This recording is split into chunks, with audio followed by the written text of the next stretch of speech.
बिस्मिल्लाहिर्रहमानिर्रहीम। दोस्तों, आपको हकीकी न्यूज़ नेटवर्क की इस स्पेशल रिपोर्ट में खामोश मुजाहिद 786 का सलाम पहुँचे। हमने आपसे कुछ दिन पहले वादा किया था कि लोगों की इज्जतें उछालने वाली वीडियो महारानी मरियम नानी 420 के बारे में आपको वो तमाम चीज़ें जो हैं हम इन्वेस्टिगेट करके बताएंगे जो कि आज तक पब्लिक डोमेन से उन्होंने छुपाई हुई हैं। लेकिन इससे पहले हमारा फ़र्ज़ बनता था कि कोई भी बात करने से पहले उसके सबूत इकट्ठे करें, जो कि हमने इकट्ठे किए।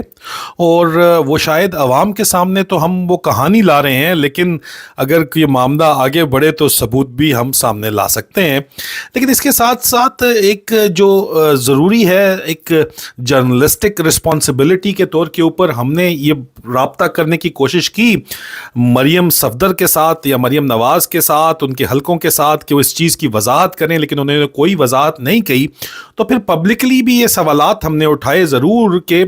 जो जुनैद सफदर से मुतल्लिक बातचीत हमें पहुंची है, क्या वो सच है या नहीं। हमने वो सवाल उनसे ज़रूर पूछा, लेकिन उस सवाल का जवाब नहीं आया और इस बात को करीबन 10 दिन गुजर चुके हैं। तो हमने कहा कि ये कहानी 1 नवंबर 2023 को पाकिस्तानी आवाम के सामने लानी बहुत ज़रूरी है कि वीडियो महारानी ने पूरी कौम को किस तरह धोखा दिया, फुद्दू लगाया।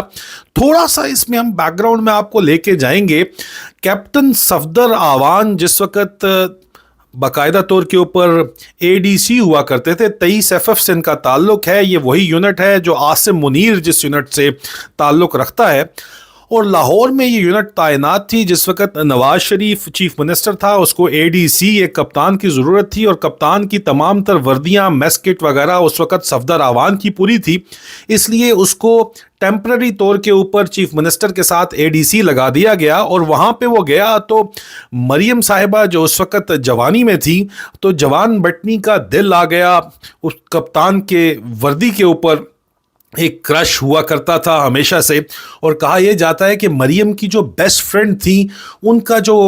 उनके साथ जिनका मुकाबला चलता था, उनका जो फियांसी था या उनका जो मंगेतर था, वो एयरफोर्स के अंदर था। इसलिए मुकाबलतन वो चाहती थी कि उनकी भी शादी किसी वर्दी वाले के साथ हो। तो उन्होंने वर्दी वाले के साथ चक्कर चला लिया। और ये जो गैराज की बात होती है, तो ये चीफ मिनिस्टर हाउस के गैराज में इनकी खुफिया मुलाकातें होती थी। और सफदर आवान ने मौका देखा तो बहती गंगा के अंदर हाथ धो लिए। और ये 25 दिसंबर 1992 में इनकी शादी हुई। और शादी के इनके करीबी रिश्तेदार कहते हैं, घर वाले कहते हैं कि 4 महीने बाद ही जो है इनकी पहली बेटी मेहरुन्निसा की पैदाइश हो गई। और उसके बाद मरियम बहरहाल उनके शौक कुछ और हो गए, क्योंकि कप्तान साहब ने फौज छोड़ दी, उनका कैरियर कोई नहीं था। पहले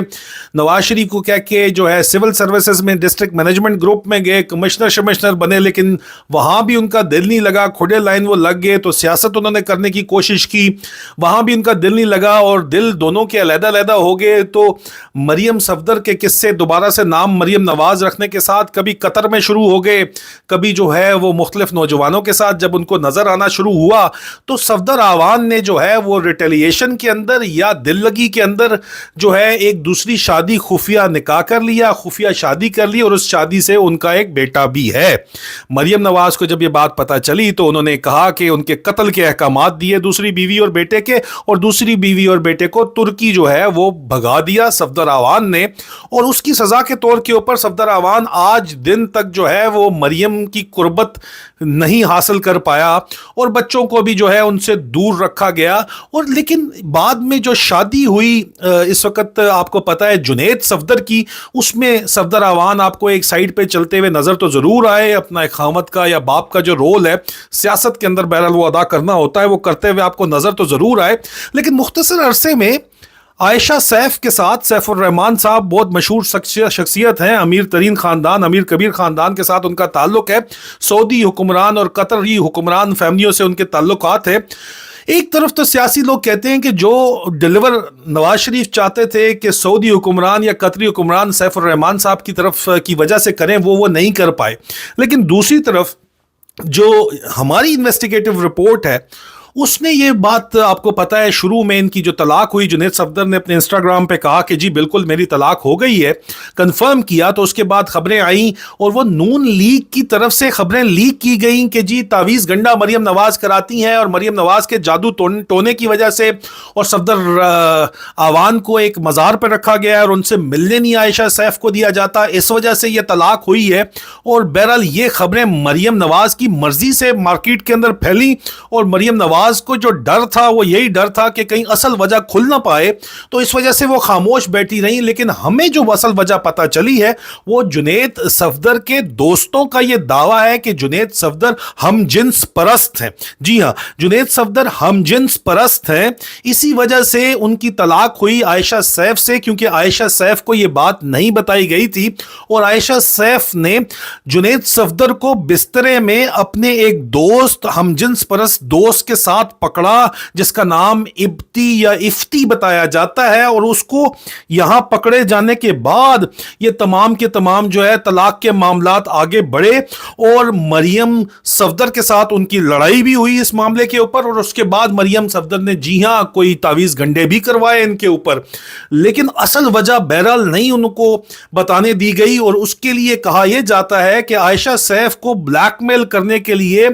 ویڈیو مہارانی نے کچھ ایسی چیزیں رکھی ہوئی ہیں ان کے بارے میں یا ان کی فیملی یا ان کے والد صاحب جس کے بارے میں بھی کہ ان کو کہا گیا ہے کہ اگر انہوں نے طلاق کی اصل وجہ کہیں پہ بھی بتائی تو عائشہ سیف کو بھی بازار کے اندر جو ہے سرے بازار ان کی عزت اچھالی جائے گی اور ان کے والد صاحب کے خلاف تادیبی کارروائی کی جائے گی اور شدید ترین کارروائی کی جائے گی، ان کے بھی کرپشن کے ثبوت بھی اچھالے جائیں گے اور ان کو جیل کی ہوا بھی دکھائی جائے گی، اور اپنے والد صاحب کی وجہ سے یا اپنی کچھ مجبوری کی وجہ سے عائشہ سیف جو ہے وہ اصل وجہ باہر عوام میں تو نہیں بتا سکتی، لیکن بہرحال اپنے قریبی حلقوں میں اپنے قریب ترین دوستوں میں انہوں نے اس چیز کا ذکر کیا۔ لیکن ہمیں یہ بات حقیقی نیوز نیٹ ورک کو جو ہے یہ جنید صفدر آوان کے دوستوں سے پتہ چلی کہ وہ ہم جنس پرست ہیں، اور یہ بڑا پرانا سلسلہ ہے، یہ کوئی نئی بات نہیں ہے، اور یہ لاجیکل بات بھی بہرحال ہو سکتی ہے۔ آج کل کے زمانے میں کوئی اتنی بڑی بات تو بہرحال رہی نہیں خاص طور کے اوپر،